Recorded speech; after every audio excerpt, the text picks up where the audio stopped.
Good evening, everyone. This is Tony Miracker. I'm Toronto Section Chair, and welcome to this evening's meeting on large format acquisition in live production. First order of business is we want to thank Fujifilm, Fujinon, to our sponsoring the evening this evening. We greatly appreciate our sponsors taking part in our meeting initiatives. And if you at all want to participate in that front, just reach out and we can make that happen. Again, the evening topic is large format acquisition in live production. The meeting was put together by Stosh Direct, myself, Tony Miracker, Sylvia Fenton, and Craig Jasmine. Sylvia will be moderator. She will read all the bios and introduce all the people, or the presenters, not the people. Assisting will be Craig, who will be managing the question box, and we'll have all our questions and answer period at the end of all presentations. And on the Zoom, you'll see a Q&A box, and that's where we'd like you to add your questions. And Craig will pick them up there, and then we'll get them answered. So the three presenters we have tonight are Francois Gauthier, we have Stosh Direct, and Hugo Gagion. Francois is Technical Sales Representative, Camera Department at ARRI Canada Limited, and his presentation tonight will cover the entire workflow from decision makers to technical specs, and will introduce ARRI's multi-camera tool sets and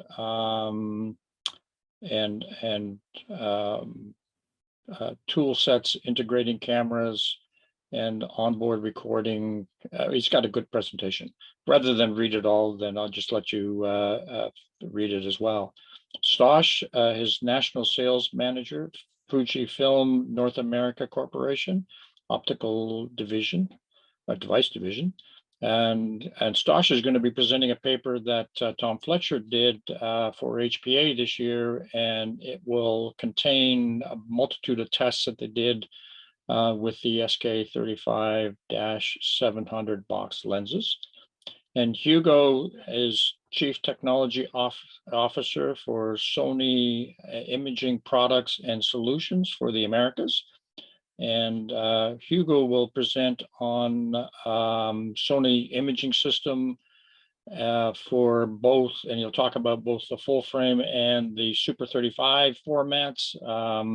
He'll also be sharing with us their new true large format studio camera, the Htc F5500. So we've got some great papers lined up for tonight. So first up is going to be Francois, and I'm going to flip this over to Sylvia, and she will introduce Francois. Good evening, everyone, and welcome, Francois. With close to 30 years in the production industry, Francois was fortunate to work in most areas of the production ecosystem, including content creation, production, post-production, product planning, design, training, marketing, and strategic planning. After a fruitful career in Quebec's production community, he joined Sony, holding various positions in North America. In 2017, he joined Arnold & Richter at ARRI, where he is in charge of camera sales for the Canadian market. Francois also supports ARRI solution business in the Americas, which includes remote production and mixed reality production systems. On that note, welcome, Francois. Thank you very much, Sylvia, and thank you very much, Tony, and the entire team from SMPTE Toronto. I will now share my screen. You should now be able to see a PowerPoint. We see you. You're good to go. Excellent. So in good SMPTE fashion, I will not be using model number. I will not be focusing on any model tonight. I will keep it about the technology, about the approach and everything. So let's start that. Over the last couple of years, I would say, especially the last 2 years, we've seen large format being used in some key event. In this case, this was the Super Bowl, not this year, last year. This was the Canadian group the weekend, so a lot of Canadian content here. It was shot on cameras that had larger format sensor. And that's going to be kind of the drive we're going to see over the next couple of minutes. We're going to talk about how to integrate larger format camera, or basically larger sensor, into an environment which would traditionally would have been the world of 2/3 inch sensor. So if we're looking at some of the reason why people would be moving to a super 35mm sensor, or to a large format sensor, or even a super large format sensor, let's say 65mm, there's a lot of things that you might already know, like the dynamic range, the higher sensitivity, maybe a lower noise floor, accurate color production, and efficient workflow. But there's a lot more that goes into it. A lot of it is creative as well. So we're going to mix a little bit of technical and creative. By the way, for those who would be interested, this was kind of like the mirror room. It was done with, if I remember correctly, an Arri Ultra Prime 8R, so a really wide angle lens to kind of create that look and that environment. So it does define, it's important to understand that the lens has a lot to do with that transition to larger format use in live production, live multicam. It's not only the camera body, it's also the lensing as well. And I know that Stash is going to be covering that as well. Some of the drive is really interesting. Some of the drive is due to the people watching and a younger demographic. If you look on the left side, you have a picture that is real, or that looks really real. On the right side, you have the video game Maiden. So what we're seeing is a younger demographic in sports that is basically expecting to see sports game that look like video game.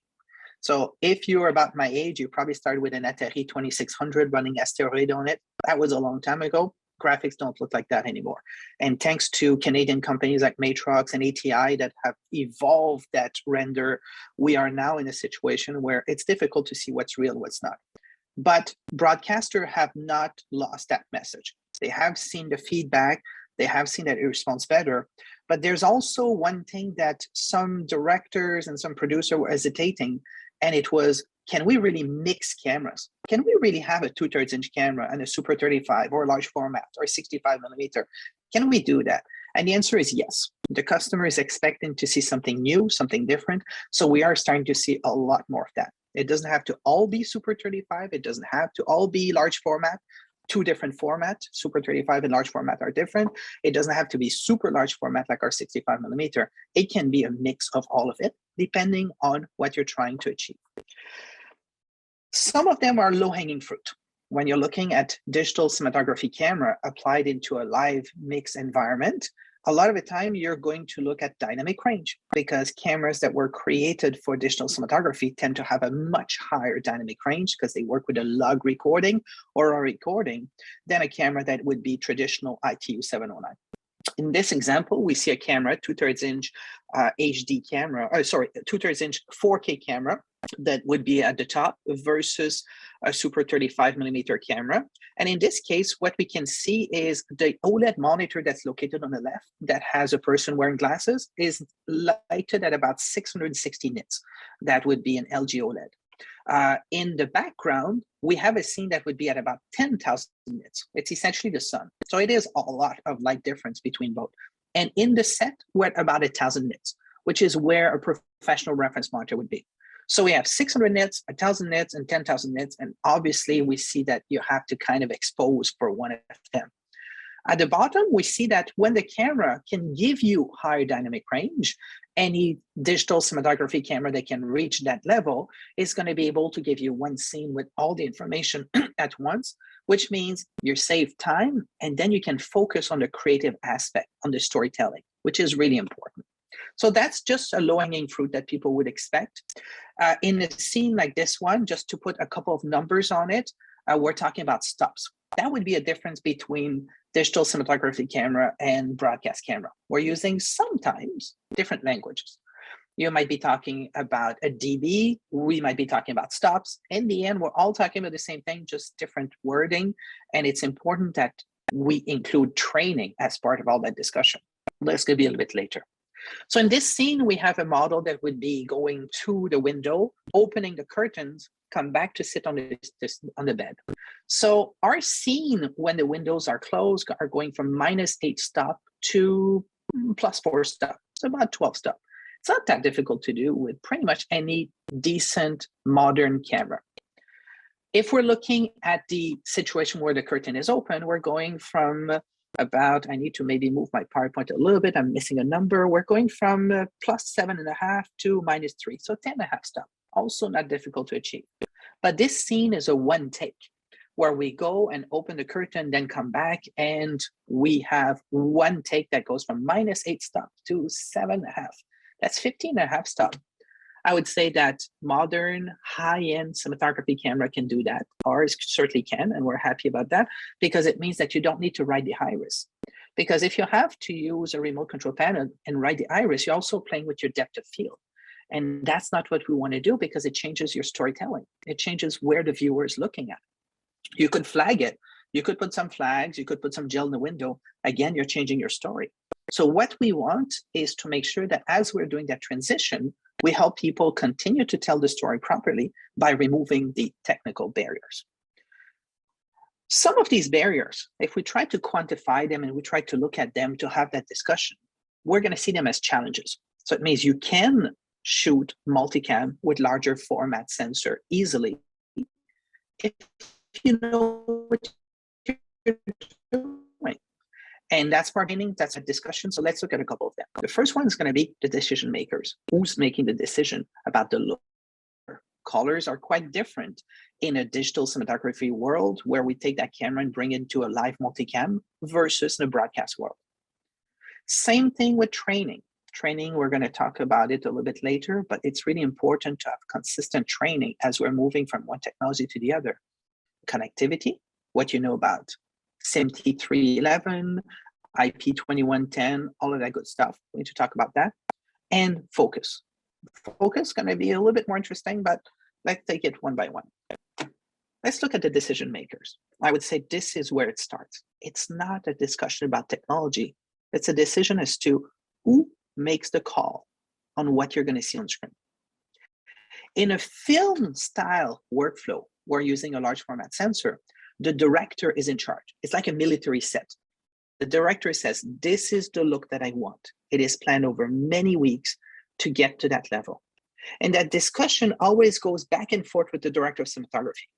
In this page, on that sentence of the script, this happens, therefore we're going to do that. So if you're doing a fashion show, a live multicam fashion show, and you're trying to describe one creator, maybe a dress designer or something like that, and there's a certain type of music, you're going to have a look that's going to be completely different than when you have another piece of music or another band or another lighting situation. Everything's preset. So as a result, that discussion goes around and you try to lock down the look. And once you do that, you're going to have back and forth discussion with your colorist who might be on set, your digital imaging technician, your DIT, and they're going to be looking at that and saying, okay, what you're asking me to do, I can recreate, but to do that, I'm going to have to use maybe this color space and so on. They're trying to do lookup table, LUT. They might do some look profile in our case, and a couple of these things they're going to put together. They're going to say, is that what we're trying to achieve? Is that the message we're trying to send? And you're also going to loop in your camera operator and your first AC. But we have to remember that on a set, that hierarchy is really important. You start as a trainee. Then after a couple of years, you become a second AC. Then after a couple of years, you become a first AC. Then after a few years, camera operator. Then after a few years, director of photography. You climb your way up so you understand what is the expectation from the director of photography. There's a lot of unspoken language on set. If we go to the broadcast workflow, it's quite different. Our director is going to call the shot. Our TD is going to be there and execute on it. So it means you're going to say, ready, camera 6, take 6, ready 7, take 7. And if you have an unorganized show, ready 5, take 3, ready 7, take 4. It's all over the place. But in general, these two people are sitting close to each other because they're working closely together. But your V1, your shader, often it's going to arrive the day before. It's going to, he or she's going to load with an SD card, maybe in their remote control panel, a certain look, but there's not that much discussion about the look that they're trying to create together. They're usually coming in and saying, I'm going to match cameras. So that's an expression you're going to hear a lot. I'm going to match cameras and I'm going to adjust based on the lighting environment. So it's a completely different dialogue than to craft a picture for a certain team. And the camera operator and all of that, a lot of the time they have less power than anybody else because they're going to shoot and they're going to be told, I want this, I want that. So it's definitely not the same position as on a digital cinematography set, or if you use people from a digital cinematography set in a multicam environment. And the interesting thing here is that in some cases, like Coachella this year, last year, we basically had director of photographies at every camera position so they could craft the look. So it was a completely different shift where the director of photography sitting in the truck would say, instead of calling shot camera 7, 3, 4, whatever, he would already have a group of director of photography that had crafted something based on the singer in front of them, based on the look. And it was a completely different dynamics where they would say, oh, I like that. I'm taking this one. Can you just do a little tweak here, a little tweak here? So a completely different shift. If we're looking at now how we take that decision-making and bring it into that particular look, we're going to see that, again, there are some changes. In a live multicam using cinematography style camera or large format camera, we're going to be looking at the lens as a look. We're selecting the lens based on the look. We're selecting a lookup table to create a certain look. We're selecting a focus point to create a certain look, and lighting, of course, and all of that. On a broadcast environment, a lot of the time it's decided by the network.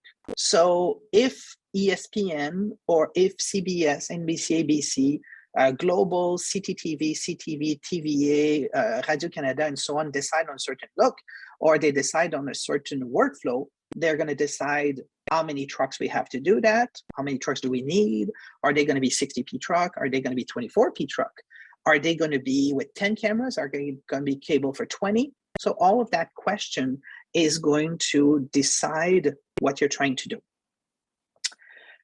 So if we look at lensing, let's just look on the left side. We have a lot of brands on the left side.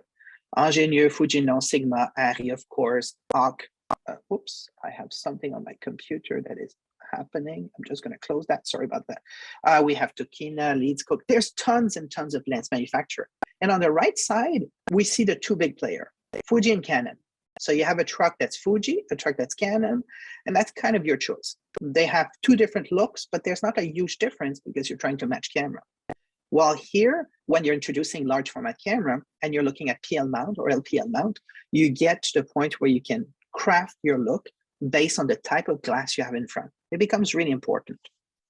So I'm going to go to my next slide. Let's take a couple of examples of looks.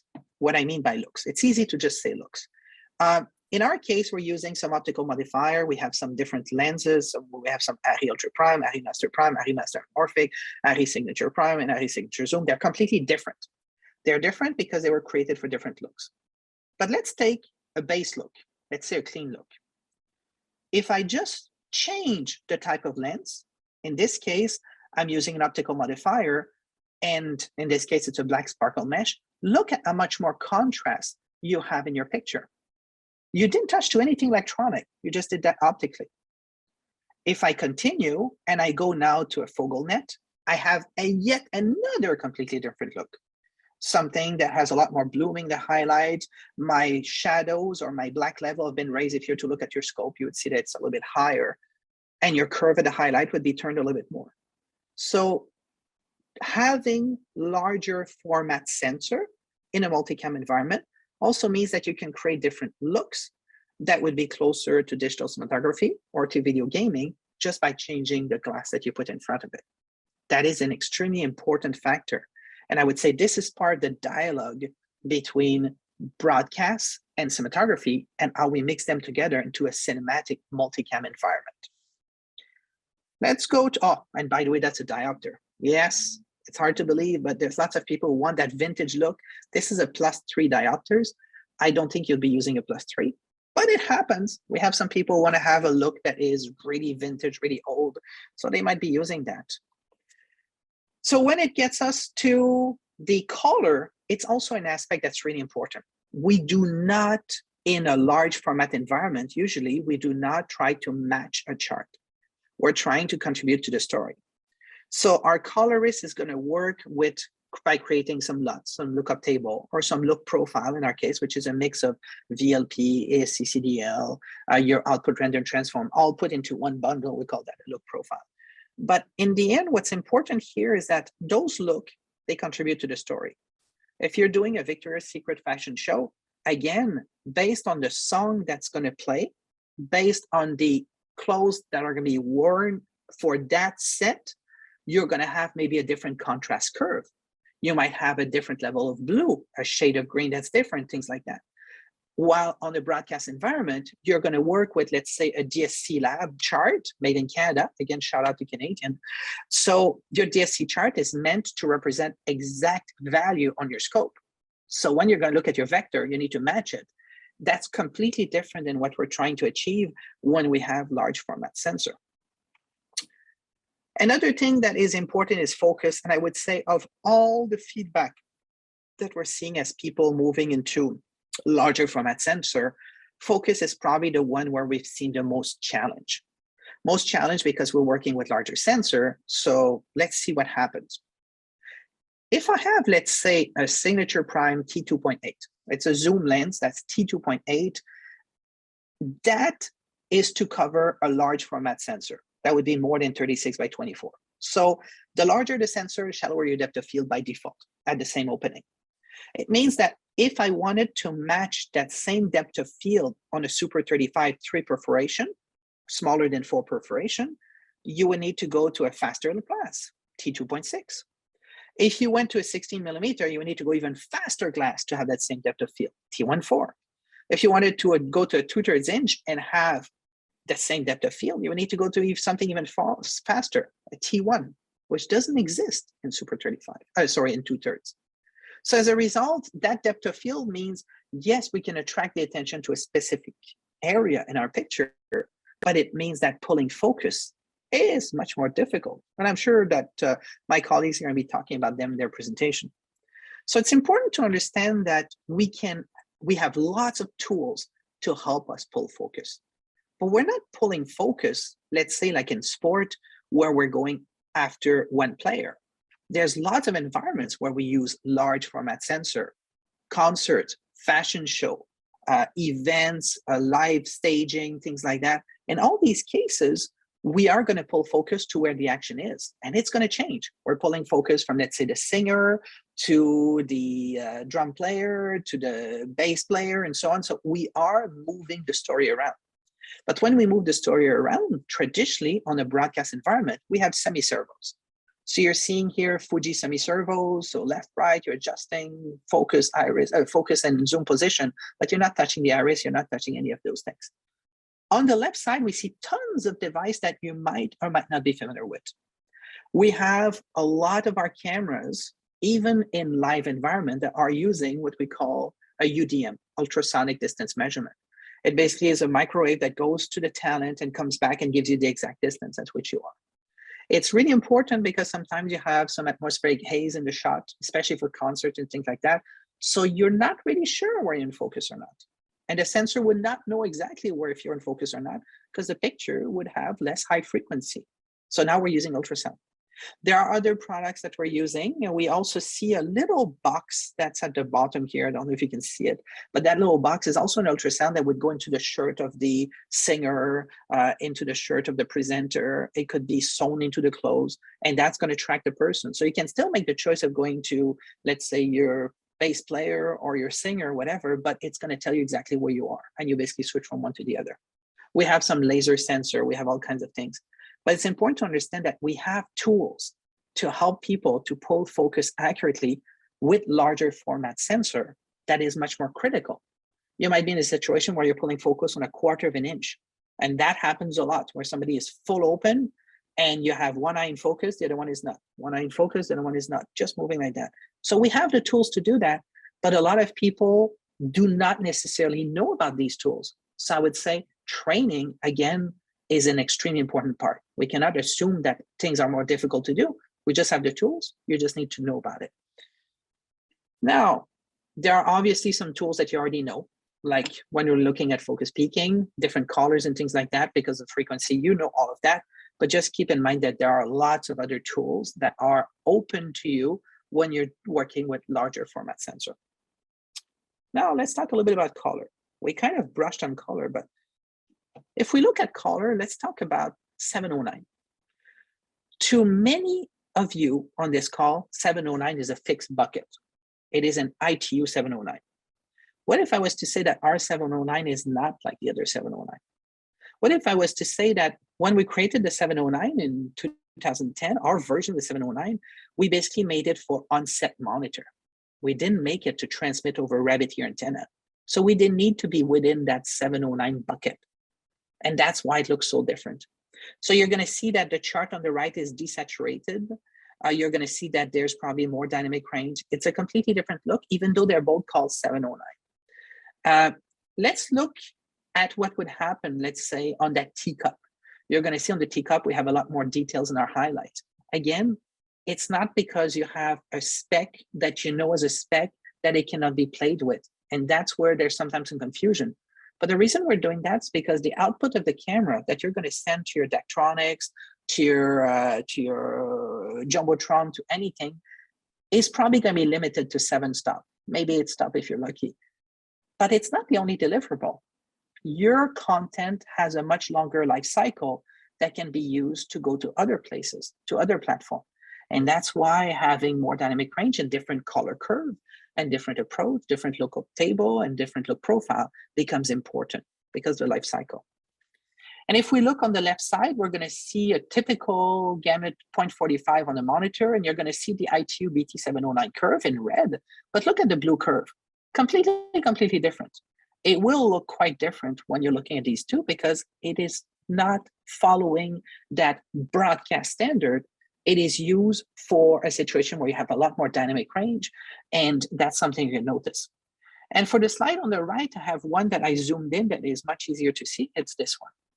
Again, if you look at the dotted line, that would be an ITU 709, the standard ITU BT709 that would go from where you see the 100, maybe 2.5 stop, a little bit less than 2.5 stop, and it's going down to about -7. So you have about 9.5 stop in that bucket. So if you're trying to match all your cameras, they will all look the same, but maybe it's not what your customer is asking. Maybe the customer feels that it looks too contrasty, too saturated. And that's why there's a demand for new looks, and these new looks come with larger format sensor.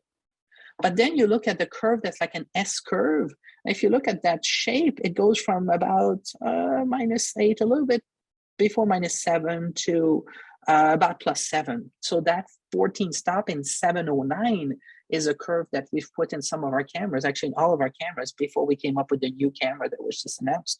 So the idea again is that you can have a lot more dynamic range. So it means you can work with it to have different looks. And the curve that's left is a log curve. So it's another way of recording that would look desaturated, and the blacks would look gray, and you can see that clearly. Instead of starting at 0% signal, starting at 10% signals, your blacks are going to look gray. It's going to look desaturated, but it gives you even more dynamic range. How much?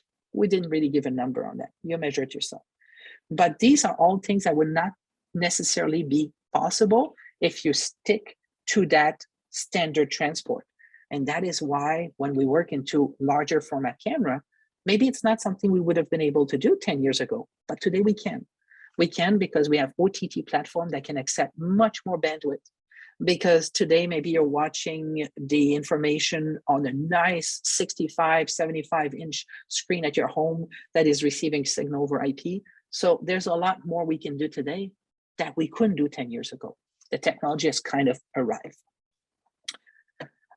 And the traditional way you would grade color would be with your traditional video look profile, black gamma, gamma D saturation. That's all in there.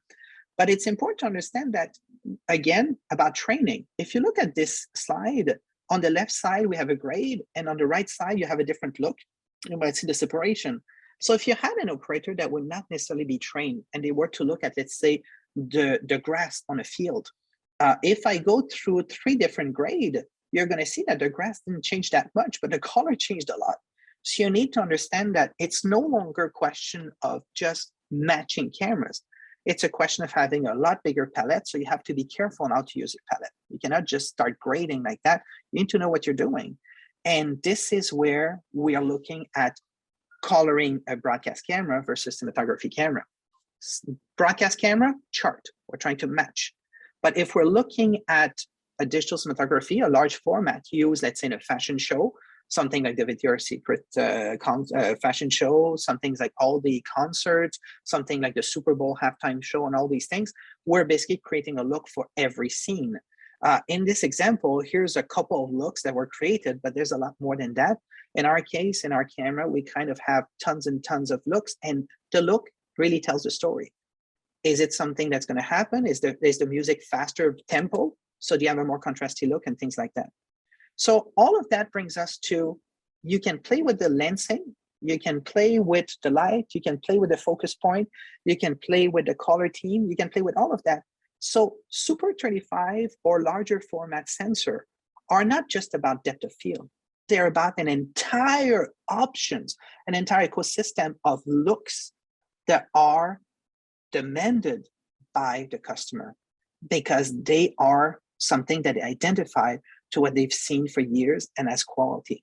And then when it's time to monitor that, I know I'm going over my time, so I'm going to close it here, but there's a lot of things to monitor, and all of that are into all new modern camera.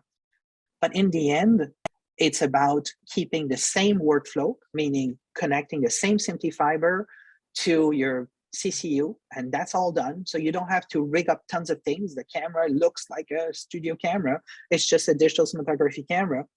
But all of that is only possible if you understand that there's a lot more feature. Because if you're using it with just the basic traditional broadcast, you're really going to be limiting yourself. And a remote control panel might be good in environment, but using a grading platform can give you so much more option to every one of your camera. And in the end, again, today we just scratched the surface. It was about training, but there's a lot of trainings available out there. In our case, we have an entire training program, but keep in mind that back when celluloid moved to digital cinematography, we were there to train people, and we were there to train people when we moved from larger format to super large format, from let's say 35 to 65. And we're now training people in the transition to mixed reality production system with the Unreal Engine and everything. So it's all about educating yourself, finding this information, and not starting with the assumption that it's impossible to do. Everything is possible. There are tools. It's just a question of looking at what's available out there. And that was it for me. Thank you, and welcome, Stosh. Let me start with a thank you for being this evening's sponsor and for also helping to organize, pull this together, and be a presenter. So Stosh currently holds the position of National Sales Manager with Fujinon's broadcast and cinema optics business in North America. I know I said Fujinon, Fujifilm, sorry about that. Additionally, Stosh is an active participant in various industry organizations, a longtime SMPTE Toronto chapter board manager, the 2022 chair of the PERG Association, and a vendor representative on the Imago Technical Committee. Stosh actively engages with the industry in an effort to provide strong value to partners through his experience and relationships. And you do an awesome job. Thanks, Stosh. On to you.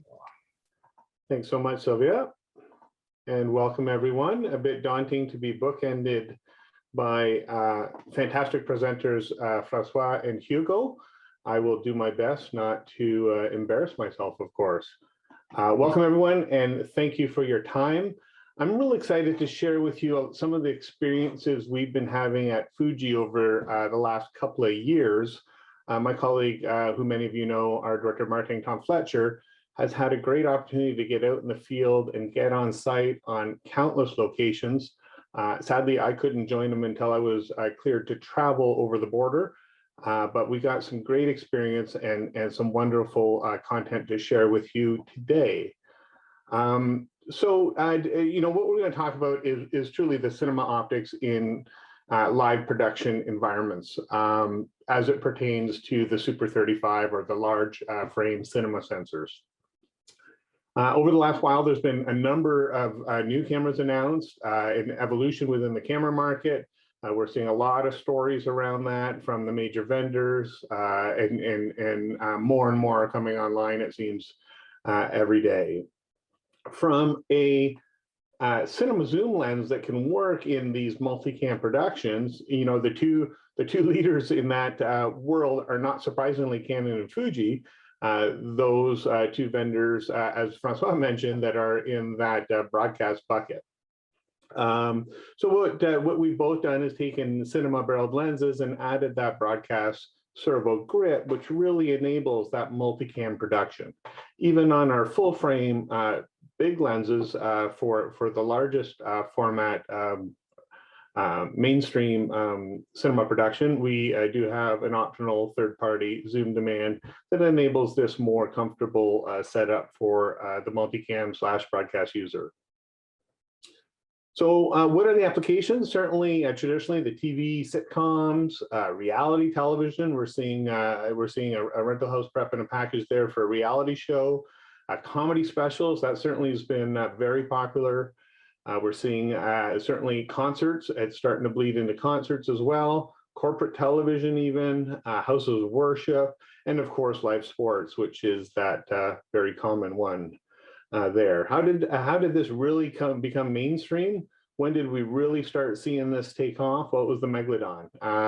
The team over at Fox Sports, Mike Davies, under his direction, got going with the Megalodon just 17 months ago. A lot of people were shocked by that shallow depth of field as that operator ran out with their stabilized gimbal onto the field at NFL games. And it really flipped a switch, so to speak. Since then, we've seen it everywhere. We're seeing this certainly in the sports world, even at the Westminster Dog Show. We're seeing this type of camera being deployed. So what's missing? What's missing from this tool set? When we start talking about some of the longer shots, so here we're seeing a 75-400 Super 35 lens, which is one of the longer lenses available commercially on a cinema camera under all that cable. Set up in a concert environment. And that doesn't really give you that long a shot. So if we're comparatively talking about what we're going to see from a focal length out of that setup, it's really where you are with a 22 times handheld lens in terms of a portable 2/3 inch lens.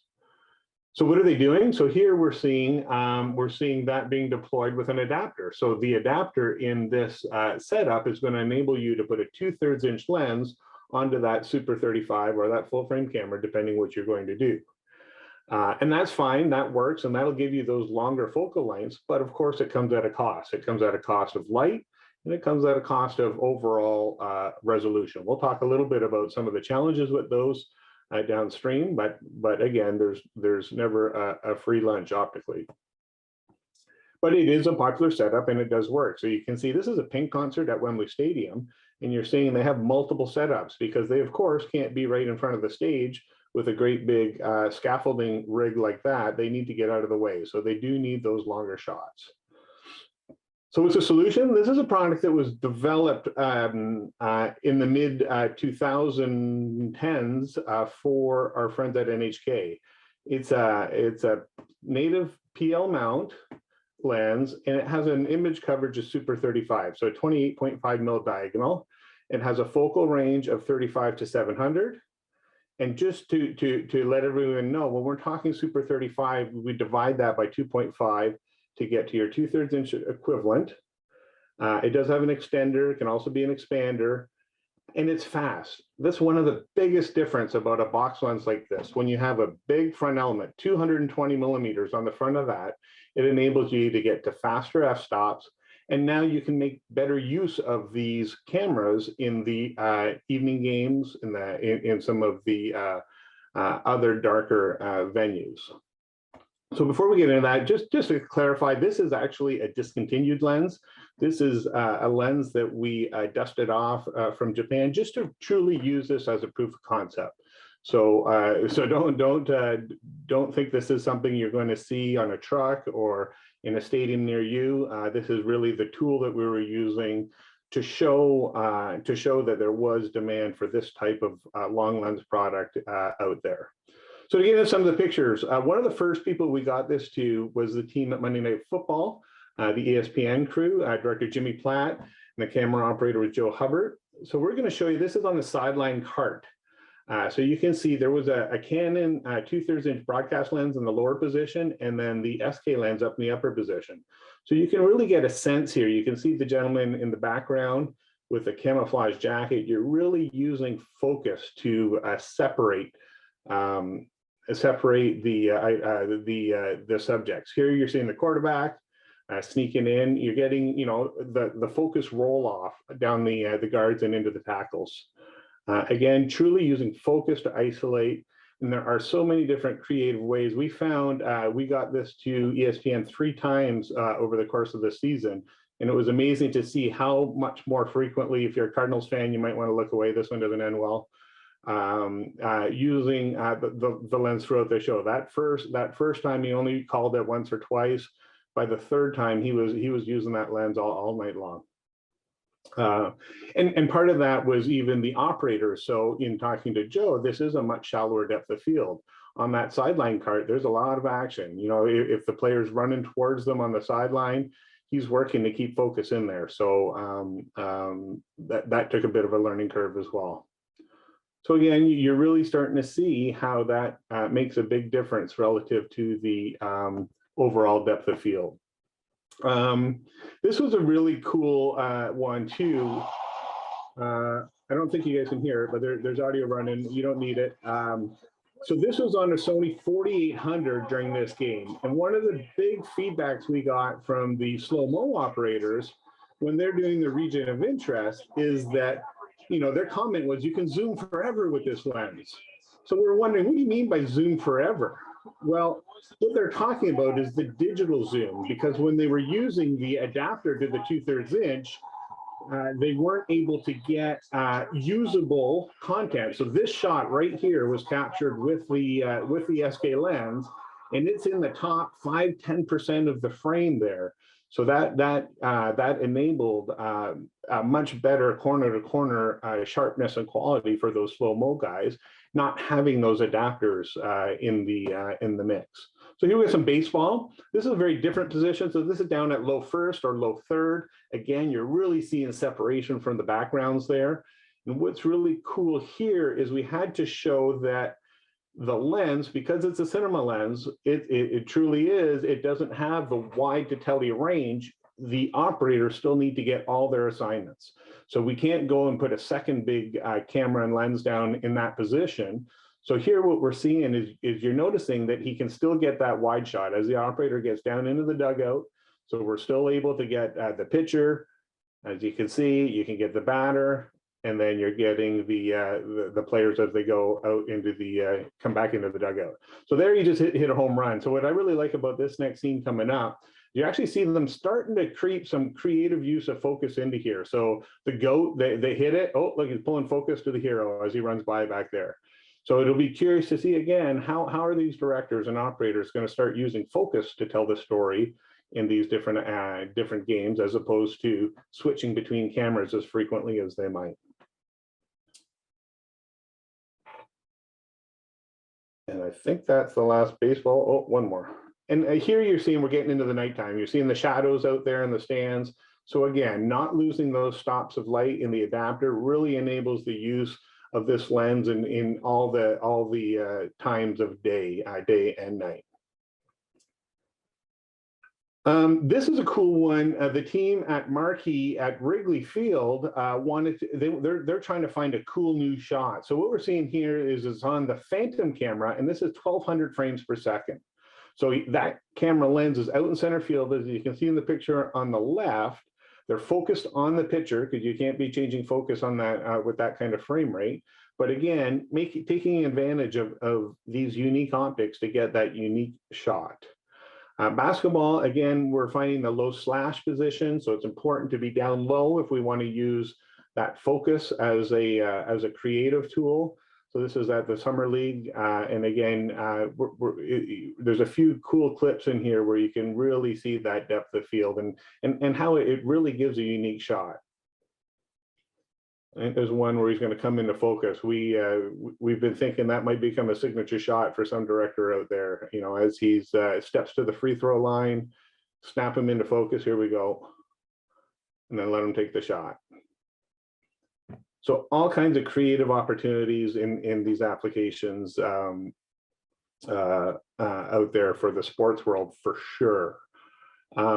The lens did spend a little time in Europe and got some soccer going out there. One of the things that the production crews out in Europe were really interested to see was the dynamic range. They really wanted to make sure they were capturing that as much light as they could for their HDR production.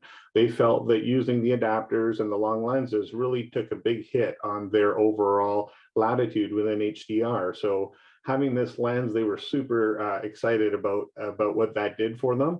And then again, we had the wide follow here, and you were able to get into those tighter shots. So you were still able to get your shot assignments and then take advantage of the HDR performance of not having those adapters in the loop.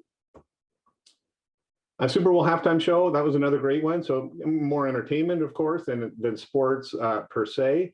But again, being able to get those tight shots. So up on the crane, up on the pedestal over here, you saw it. That 75-400, that had a 2x extender on it, actually, believe it or not. And they were able from here to pick off nice tight shots inside all of those various things, make lots of room out front for the dancers. You're not getting in anyone's way, and you're still capturing that cinematic shallow depth of field look. Paul McCartney concert again at night, nice and dark.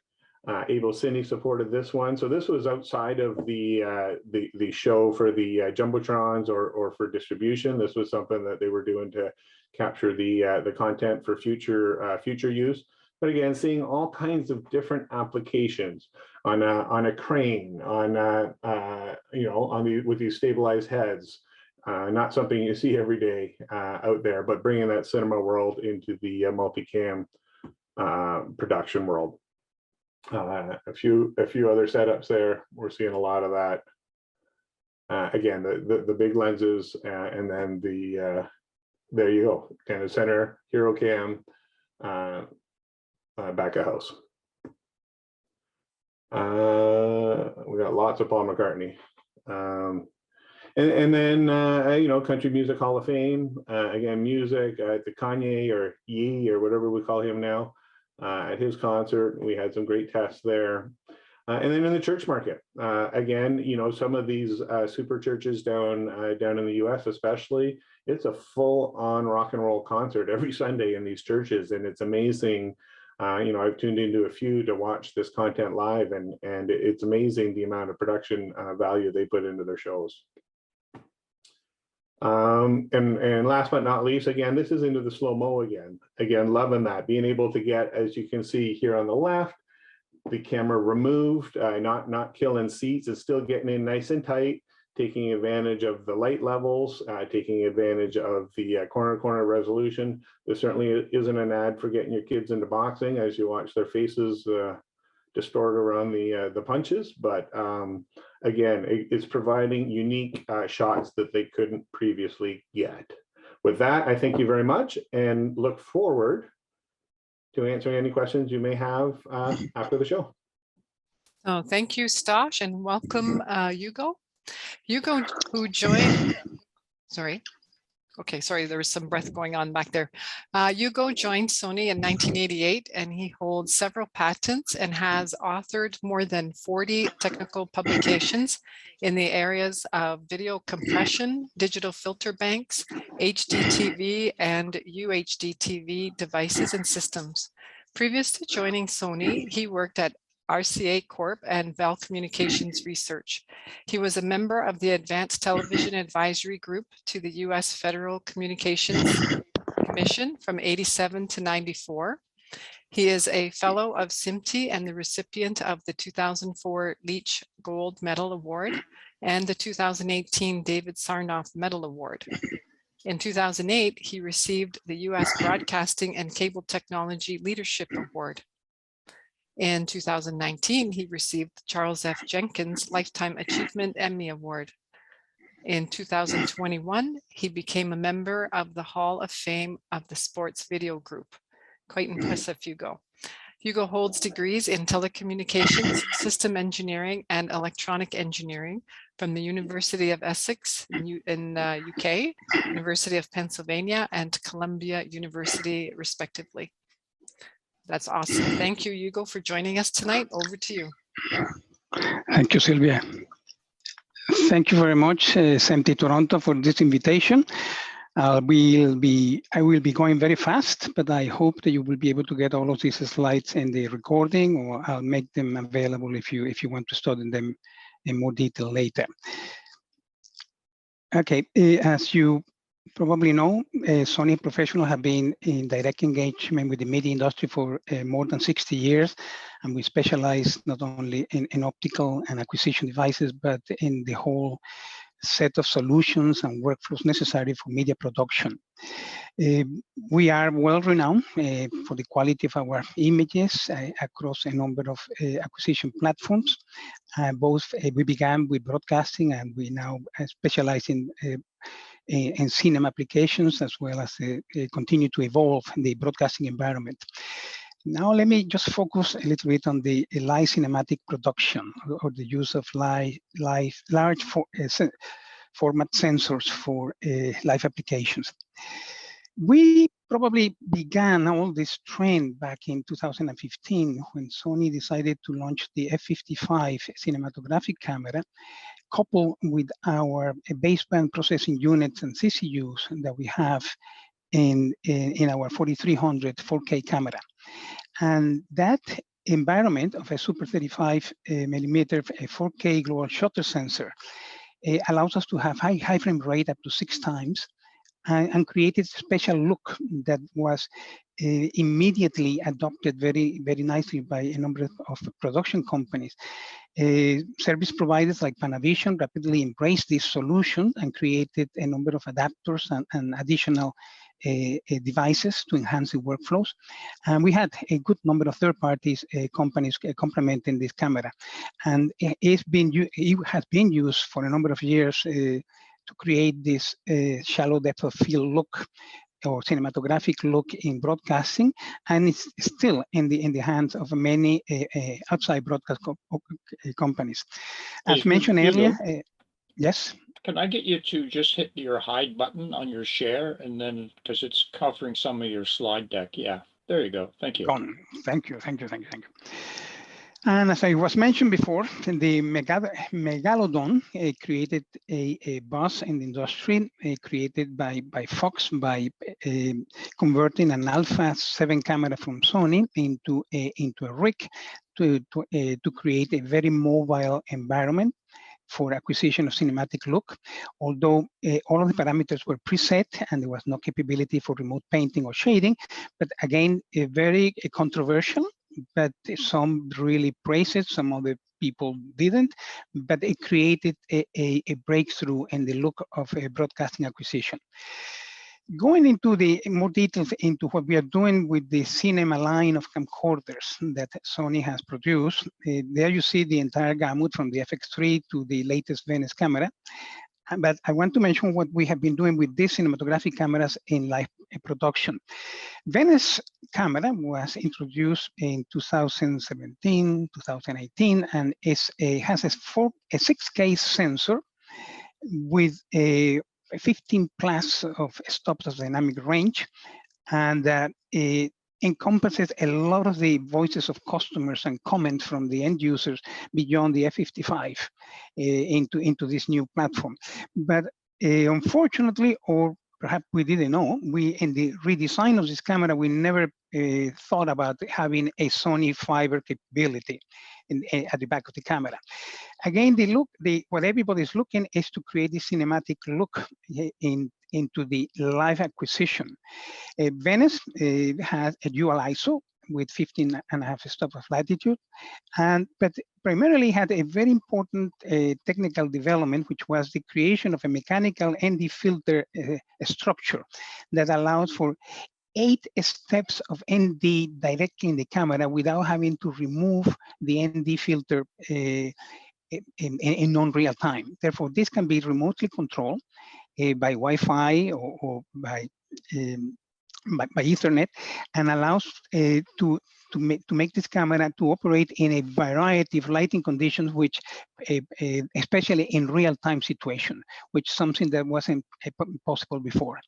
We have shot a lot of movies with this camera, and especially one that is now getting a lot of commentaries in terms of technical development is the use of this camera for all of the shots inside the cockpit of the latest Top Gun Maverick movie. The reason why this was used is because the sensors of this camera can be removed and allows us to position these small devices inside very tight environment. We had 12 Venice cameras at the Super Bowl, at the halftime, and other special events. And the workflow of structuring the real-time live production is now very well established. It's important to comment that key, as it was mentioned before, is the ability to use a number of lenses, high quality lenses, expensive lenses, as well as inexpensive lenses. Therefore, our E-mount capability allows for a variety of lenses that otherwise would have been impossible. We don't simply just sit on a PL mount that will constrain us to have very, very expensive, although beautiful, no question about it, but we need to provide versatility in the choices of lenses. Then, as you can see here, the camera connects to a fiber camera adapter at the back, and that is in turn talks to a base station that will convert the raw signal. The Venice signal has 16 bits of linear raw in order to accommodate the 15.5 stops of a dynamic range, and that gets converted to the 10-bit 422 for distribution to live production. And here you see some of the base stations and adapters of the very important third-party enablers that help us to do this. Now, as I said, Venice 1, or the original Venice, was shown introduced in 2017, 2018. And this year we introduced a second generation of Venice, the so-called Venice 2, which basically provides a brand new sensor in different types of internal recording, and it's a smaller form factor. Therefore, we continue to have the original Venice, but now we have two additional Venices, one with 6K and the other one with 8K sensors. In order to reduce the form factor of the camera, we enable internal recording as opposed to have an external recorder. And the internal recording records exclusively the XOCN or RAW that Sony uses and ProRes. We don't have the capability to record XAVC as we had in the past. And we also introduced a brand new memory card with very high speed that allows us to record 8K video at 60p, which is an enormous amount of data. Therefore, here you see the original Venice with the external recorder, and here you see the now Venice 2 with all of the recording capabilities inside the camera. We have no capability for an external recorder. But the difference is the original Venice can record a proxy, very high quality XAVC, 10-bit using S-Log3, which for the most purposes is more than sufficient for dramas and for television, made for TV programming, while the external recorder was recording the XOCN. The Venice 2 is dedicated to the very, very high flagship type of movies where we record directly the XOCN inside the camera. Earlier I said that the Venice can remove the sensor, the 6K sensor. That 6K sensor can also be used in the new Venice. Therefore, we call the Venice 2 6K will use exactly the same sensor. The Venice 2 with the 8K sensor is dedicated exclusively for that platform. Therefore, from a marketing or a business introduction viewpoint, we continue to have these three models. The original Venice will continue to exist, primarily focusing on made-for-TV programs where we use XAVC and S-Log3 and S-Log3 gamut colors for that environment, while we will use the other two Venuses for exclusively very, very high quality movie making. Briefly, again, look at the difference between the size of the original Venice and the Venice 2, even with the 6K sensor. These are dual ISOs with ISOs of 500 and 2500. And this camera will record 6K up to 72 frames per second. I'll give you more details on the resolution and the speeds in a minute. You will get to see this in more details later, but important here is to make sure that you understand that the new Venice will not record XAVC. This is not supported in the camera. The 6K version will support ISOs of a dual ISO of 500 and 2500. And also we will allow the introduction of new 4K LUTs, which are 64 cube. Until recently, we only had capabilities of up to 33 cube. But right now, we will adopt the latest color decision list from ACES and 64 cube LUTs. And in the case of the 8K version, the dual ISO is 800 and 3200, and the same characteristics that we had before for the 6K. Also very important, we will be recording full frame recorded internally, while we can zoom to fit to monitor the signals in the viewfinder. We developed a new sensor. This is brand new. This is an 8.6K sensor with full frame, and it has an incredible resolution and very immersive detail. And the dynamic range is 16 stops, which allows us to have and the signal to noise ratio is also super high, allowing us to have very low light sensitivity. Natural skin tone because of the color science that we use in our cameras. We have a highlight that have roll off because of the characteristic of the sensor. And as I said, the dynamic range is about 16 stops. In the case of the 8.6K sensor, we have an ISO of 800 and 3200. And the full frame capability allows us to shoot different form factors of scanning. And as you can see here in the 8.6K version, we can reach up to 60 frames per second maximum. And the 6K version, we can reach up to 90 frames per second. That's the maximum speed that we have in these sensors. Another camera that is now becoming very, very popular is the FX9, which is a 6K camera that has 15.5 stops of latitude and a dual base ISO. But what we have done with this camera, and by the way, we use 6K, but we are not recording 6K, we are recording 4K. We are using the 6K to do a super sampling for very high quality 4K imaging. We introduced the latest technologies on autofocus and touch tracking, as well as a neutral density continuously variable filter. And we introduced just a few months ago the capability for remote control of the camera. And I'll be saying a few words in a minute. The differences again between the FX9 and the smaller brother, the FX6. The FX9 is 6K full frame, and the FX6 is only 4K. And this will not have remote control capability. But both of them are XMOR R sensors. The ISOs are different, and both support about 15.5 stops. The FX9 is capable of reaching about 180 frames per second in full high definition when we crop down to a Super 16 version of the sensor. Important to this camera, and what is making it very interesting for outside broadcast production, is the introduction of this extension unit that allows us to have Ethernet connectivity, as well as a USB port that will support tethering for live streaming and file transfer.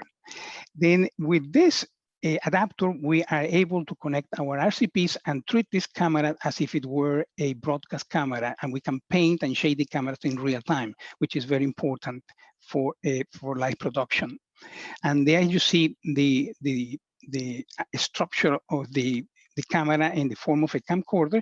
And we're also introducing an adapter. This is a mount adapter to support a before lens for 2/3 inch acquisition. Then the maximum resolution in Super 16, we call it the 2K scanning mode, will be either 2048 by 1080 or 1920 by 1080. Okay.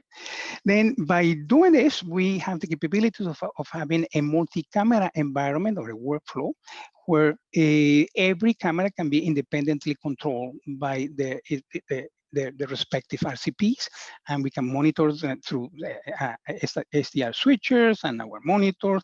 It's a very, very flexible and agile environment for multi-camera production.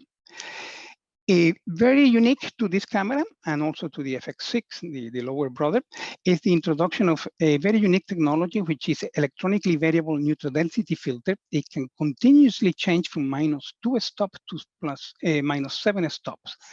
And what does that mean? That we can actually select to control the exposure and maintaining the depth of field without changing the iris control, or we can have a wide range of the depth of field without changing the brightness of the exposure.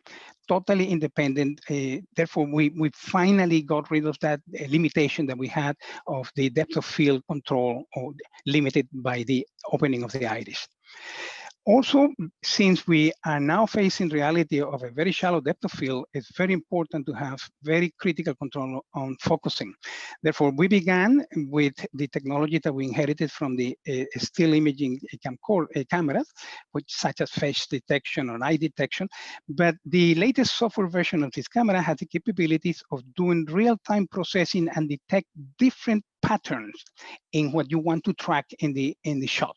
Therefore, it's not simply to decide to just focus on a camera or expression, but you can actually design what type of pattern you want to focus constantly on the camera. This is very important for live production. Also, very recently, and I was quite surprised to see this, but we can emulate the SDR look that you will get when you're shooting in high dynamic range. As you know, one of the great problems that we have is that we are shooting in high dynamic range, we are recording either in S-Log3 or HLG, and eventually you have to down map to SDR, but you don't know how that SDR is gonna look like. And even in the studio cameras, we are still trying to reach that capability. But this camera had the capability of emulating the SDR that will be produced and in the post-production environment by introducing the so-called SDR gain, which is the differential gain between the HDR and the SDR format.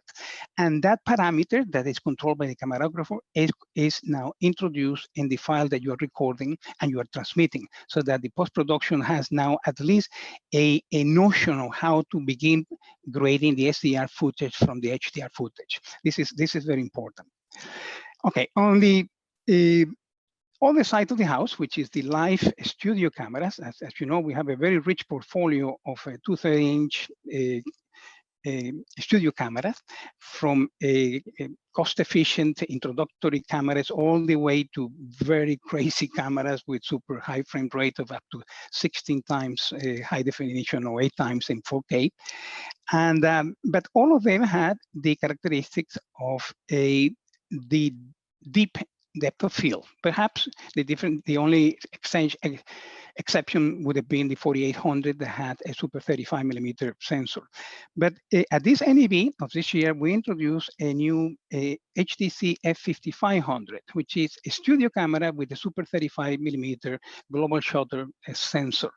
It has a PL mount, and it uses all of the expected controls and perfectly integrate in the rest of the family of studio cameras that we have in the Sony portfolio. There you see it. And this camera it's a super 35 image sensor with global shutter. Natively is 4K or 3840 by 2160, and can match perfectly the color gamut that we have in broadcasting, as well as the color gamut that we have in cinematic environment. It will have live painting capabilities, everything that people have been accustomed to in live studio cameras, but now with a cinematic look. And I'll say more about that in a minute. The The global shutter allows us to have no image distortion, no rolling shutter, no flashbang artifact that we encounter with normal CMOS sensor. In addition to the 2020 color gamut, we also extend to the S-gamut 3 and S-gamut 3 Cine, which are now very routinely used for cinematographic work. And it inherits the same motorized 8-position ND filter that we have in the Venice camera. Therefore, it is now very popular to mix the Venice camera along with this camera in certain shoots, because we can mimic and replicate the same neutral density performance that we have in the Venice camera. The camera is multi-format in terms of frame rate, but it can also reach 4K at 120 frames per second, which will give us 4 times slow motion or 5 times slow motion when playing back at 30p or 24p. And there you see some of the looks of this camera. It integrates with everything else that we have in the portfolio of Sony cameras, the CCUs, and all of the CCUs are now equipped with 2110 interconnectivity, supporting not only all of the standards of 2110, but also the MMOS, ISO4 and ISO5. It has 12G connectivity. And I'll be talking in a minute about another technology that is important for live production, is turning the CCUs into servers, making the CCUs able to record in real time. Here you see the typical CCU, the camera control unit that is now being paired with the F5500. It has 12G capabilities and all of the IP connectivities that we have been using for quite a while. Also, we support the so-called ARIA, automatic restoration of illumination attenuation, especially during the zoom lenses. As you know well, we have defects in the corners due to the zoom lens performance of both of the Fujinon and Canon lenses, but we have been working with them in close collaboration, and we can compensate electronically these defects, and we call it ARIA. Another important property is that the F5500 also obeys or complies with what we have created, which is the Hdr Live Production, where we simultaneously create the Hdr main program and the SDR very high quality program that matches exactly the look of the SDR that we have in the CCUs. By exporting every frame during the vertical blanking, we export 26 parameters describing the artistic settings of the camera, and therefore the HDR converters at the output perfectly obey those parameters in order to create an exact replica of the SDR signal that we have in the CCUs. In terms of IP connectivities, all of our CCUs now comply to the 2110, but I wanted to mention, especially for sport application, 2 additional adapters that we introduced during the last 2 years. These are, we call it IP extenders, and these are like mini CCUs that have a dual port of 2110 streams. This is for so-called hitless failover to prevent network failures, okay? And allows us to remove all of the power consumption and heat that's generated inside the camera head.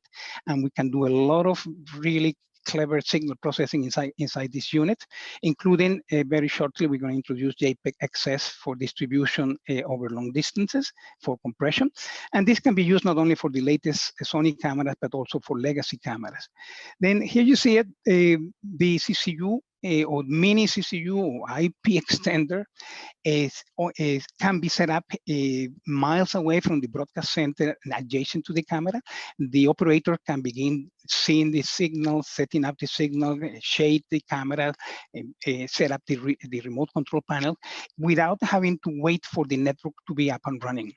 Then the 2110 streams then can be sent to the broadcast center, and we can actually send it directly to let's say a video switcher that accepts 2110 streams, or we can pair it with a receiving unit that will receive the 2110 and reconstruct the baseband signal for the corresponding CCU along with all of the return signals. There's a lot of detail here, but important in the past, all of the control signals from the broadcast center back to the camera were very limited. We had to set up a different network, out of band, we call it, independent from the main audio, video, and metadata network.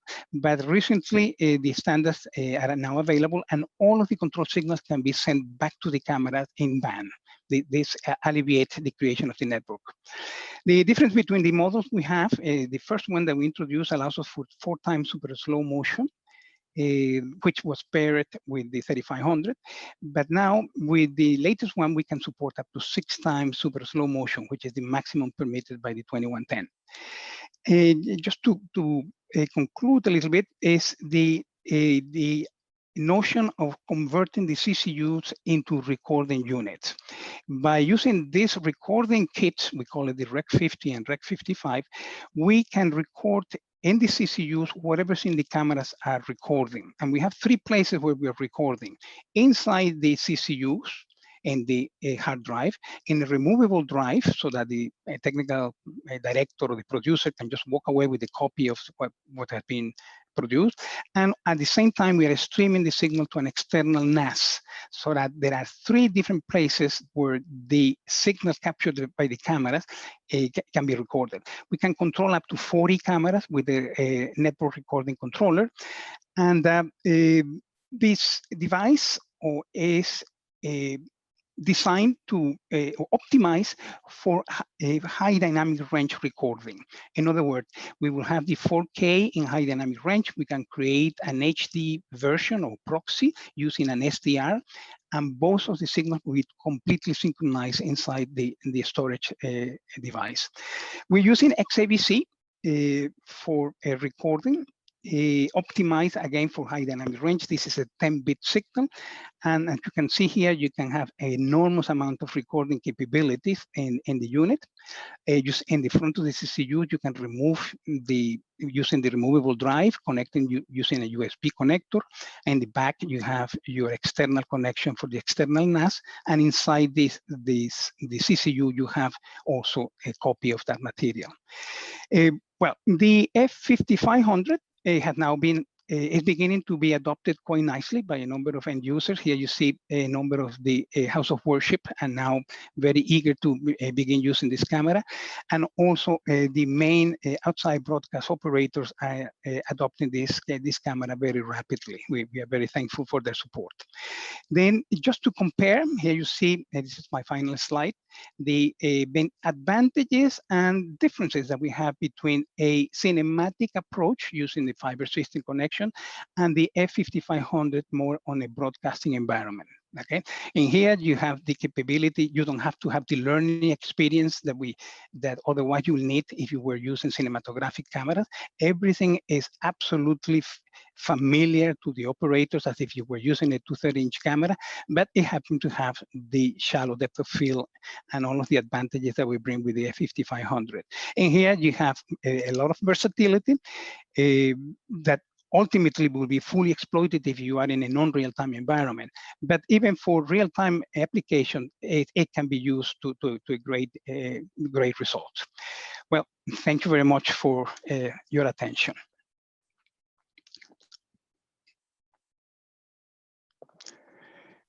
Thank you, Hugo.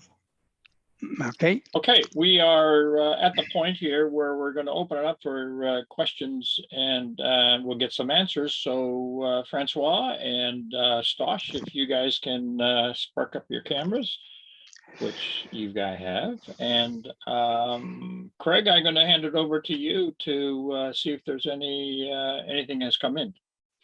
Sure, yeah. Thanks, Tony. I don't see a whole lot of questions. I did see one there from Rabi, so let me see if I can distill that one a bit. So Rabi, this is a question for you, Hugo.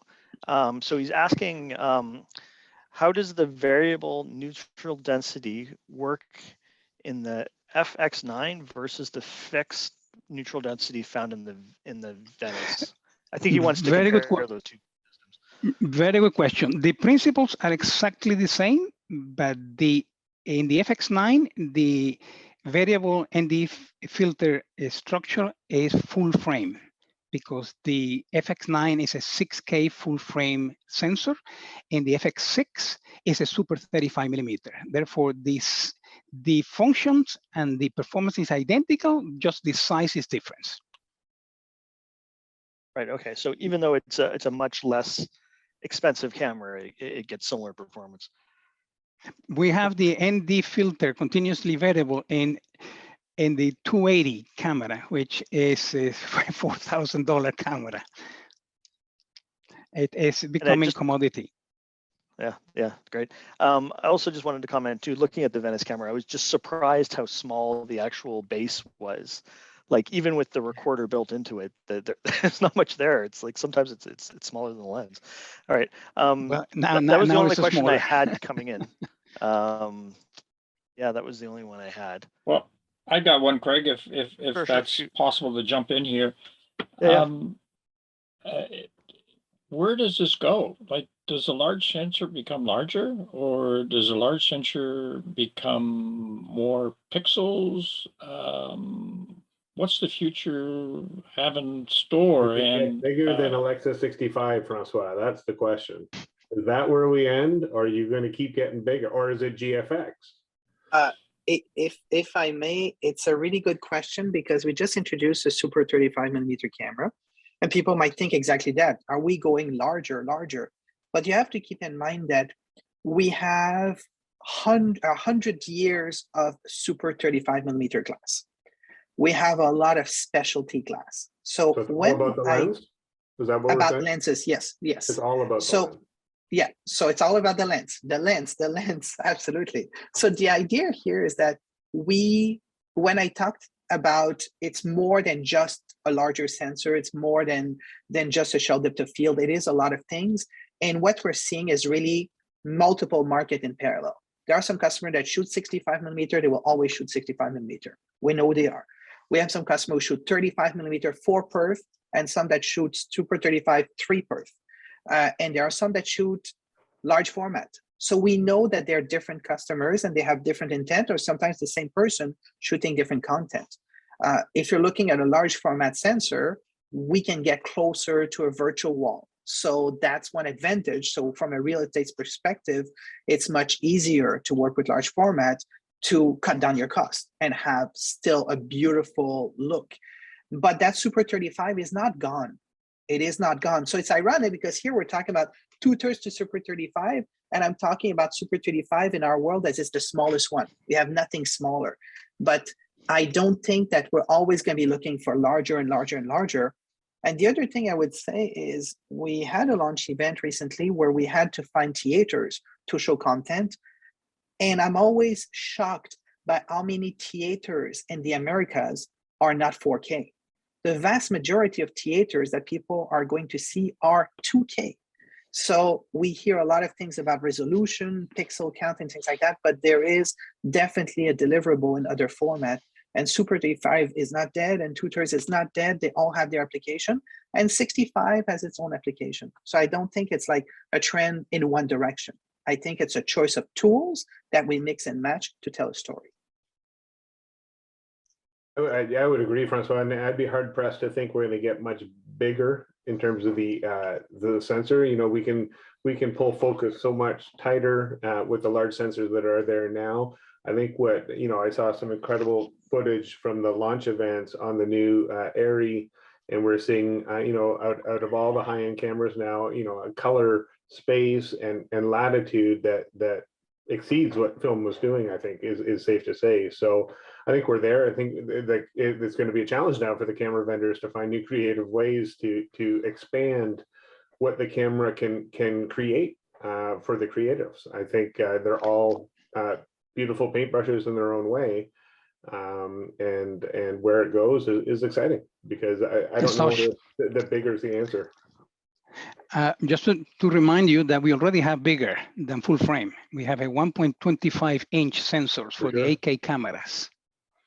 Okay, and that's going forward, not going backwards. Yeah, sorry, you're right, Hugo. And funnily enough, we had some activity around that specific camera system at NAB this past year. Absolutely. So we forgot to bring our 8K lenses. That wasn't in the show agenda. You were guilty. Cool. And I have one more question here from Glenn, and it's for Hugo. And he says, what kind of drives are you using to record to the CPU, and what are the write speeds of those drives? And I'm guessing it's solid state memory, is it not? I'm assuming. The hard drive and the CCUs are hard drive. They are not solid state. Okay.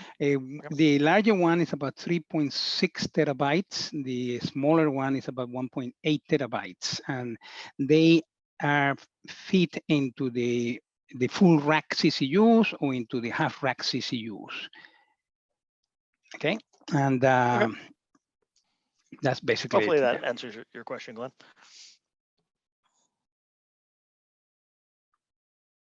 Right. Well, that's. I was just going to say, I got another one here. Is if there was a crystal ball that you wanted to look into the future, and what does that look like with everything that's moving, right from Stosh, from your end of it, from lenses to cameras and sensors and that. I get the feeling that it's a little scary. It could be. Why? What's that? Scary in the Why? sense that whether there's still room for growth. There's still room for improvement, and where does that end? That's not scary. That's exciting. Well, that's how we're No, going to keep having products into the future. From the lens side, I think it's super exciting to see these new verticals for the Super 35 world. That is vastly expanding the opportunities from the lens side, because the needs are very different, right? When we first came into the cinema zoom market from the broadcast market, so for us, we kind of came in that way. That was a whole new vertical for us, but it was a very different type of lens and feature set within the lens that a DP wanted versus what a chief engineer in a truck or in a studio wanted. So now we're seeing kind of that image circle of the cinema lens coming back into the broadcast space. So like I showed, it's very difficult to use the traditional 2/3 inch product. So again, it's a whole new category of high-end quality lens that's required out there. So that's pretty exciting from our side. We just need to kick Japan in the butt and get them developing faster.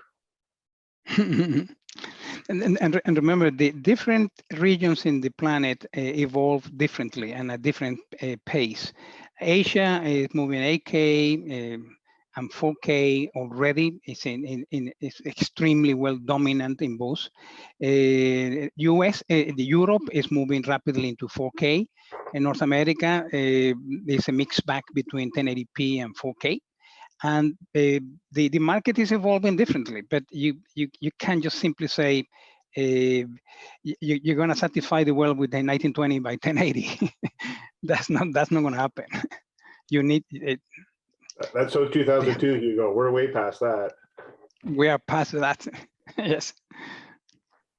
If I may, from a lens design, I would say for us, we moved everything to telecentric design because we realized that there's simply no way to cover those larger format with traditional technology.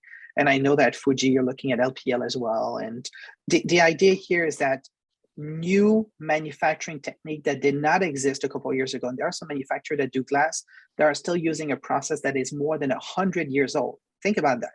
They're still creating glass the same way they did 100 years ago. So that's impressive, but at the same time, we have space for, They're just compressing sand? For all kinds of things. So basically the idea here is that by using telecentric design, glass molding and things like that, we're able to do a lot more things we couldn't do before. What it translates to the customer means a lower cost for purchasing, a faster manufacturing time. It means a lighter piece of glass, a lighter lens when you're operating it in movement. I know in our case, we do a lot of stabilizer rig, the Trinity and things like that. So there's a lot of movement happening in the shot. I think that's a big difference.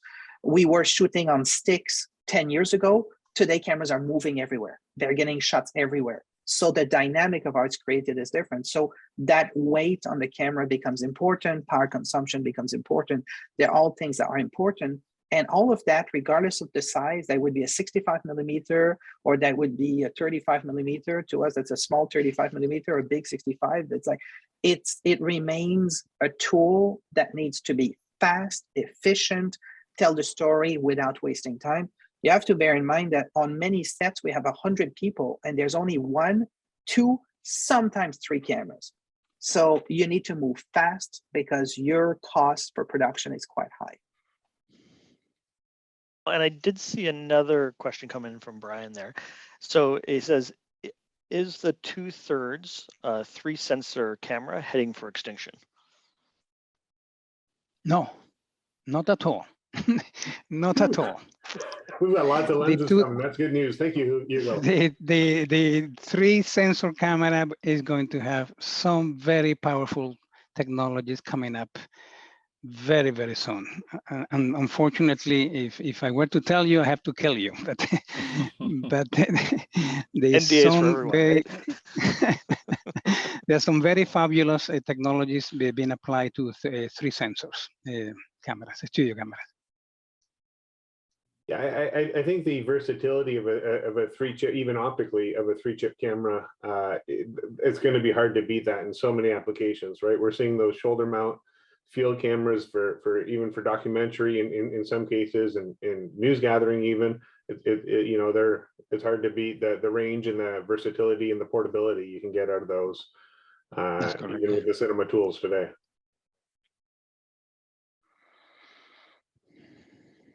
Are we running out of things to talk about, gentlemen? Yeah, I don't see any more questions coming in yet. I was going to have one more comment, in the sense that, Stosh, if I follow the thought process and what you were saying about various lenses going from broadcast to cinema and things of that nature, is it to suggest in the rental houses, you know, they pick up a camera and then put whatever lens they want on it and send it to a cinema shoot or a broadcast shoot kind of scenario? Yeah, I think those two camera bodies and the lenses will still be their own thing. And there certainly are cinema rental houses that have no 2/3 inch cameras, and vice versa. So I think that delineation will remain, and there's some of the real big staging / rental houses that have both. So I think there's going to be a hybrid approach. You know, I don't think you'll see these trucks, unless it's an entertainment truck, maybe go full cinema. I think it's important for them to have the positions within their camera inventory. They're going to be able to get to be 2/3 inch and take advantage of what they can do in those. And then there'll be some where they can take advantage of that shallow depth of field. And those will be some of the cameras you saw today. So I think that's a reality. I think it'll be a hybrid approach in that live world for forever, probably now. Cool. Okay. Any closing comments from the 3 of you? Just because we've got a couple of minutes. Well, I think we're just at the beginning of this world, and I'm excited to see where it's going to go. I think the real good news on the camera side is, you know, the big boys, the heavy hitters are here to play, and they're bringing really cool new technology to creators. I think there's going to be some really beautiful visuals coming to a screen near you. Looking forward. So I always find it fun when I'm watching golf or something else, and all of a sudden you're seeing a shallow depth of field shot. You know, where the hell did that come from? Which camera position is that? Is that handheld? Or you almost want a high wide behind the scenes so you can see what the heck's going on. But it's a fun time. It's a fun time. There's lots of moving parts, and I think there'll be lots of opportunities to update the membership around what's happening, because it's ever changing for sure. Francois? I think what's important is that there are people to support you. I know that for us, we have a full training program, but I would say the biggest risk is unqualified information. What I mean by that is, when we say large shell depth of field, that's easy to do. That part's easy to do.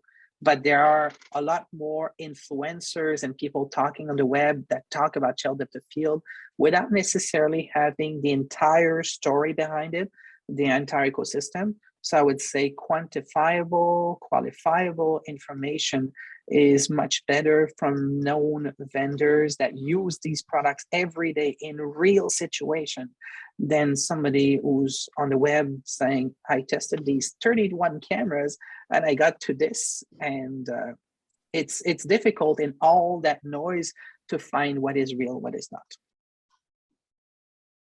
Hugo? And test, test, test. Yes, yes.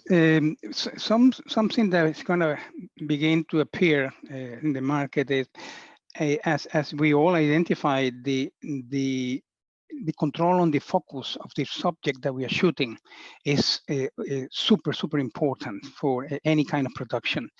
And we have been doing experiments with the F5500 for now over a year with multiple networks, and it's very challenging for even a skillful operator to maintain that super control of focus as you move the camera arbitrarily in the field, especially in sports. And as you can see, we have developed technology that is appearing in the alpha cameras, which is the consumer side of Sony, not even in the professional side. And now it's migrating into the cinematography, and now will appear in the professional side, which allows us to identify using AI, artificial intelligence, in real time with very high speed processors. We can identify anything that we decide and determine in that production, which will liberate the operator from having to have the reaction time to maintain the focus under all circumstances. This is coming soon. Well, thank you, guys. Let me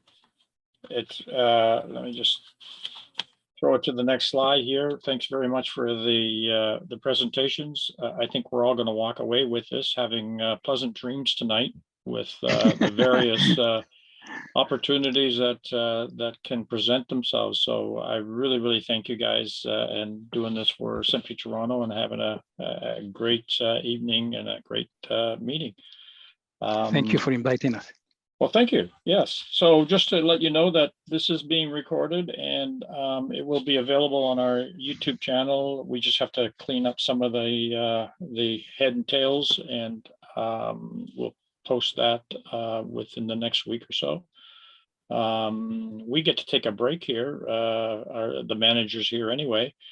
July and August is our summer break, so there will be no meetings in July and August. We're back in September, and we're figuring on what we're going to do there. I will share with you that we might be doing the barbecue on that event, and I'm hoping that by then the COVID restrictions feeling that everybody still has in a in-person environment will lessen, and people will be more up for getting together. But we'll keep an eye on that, and we'll keep you posted.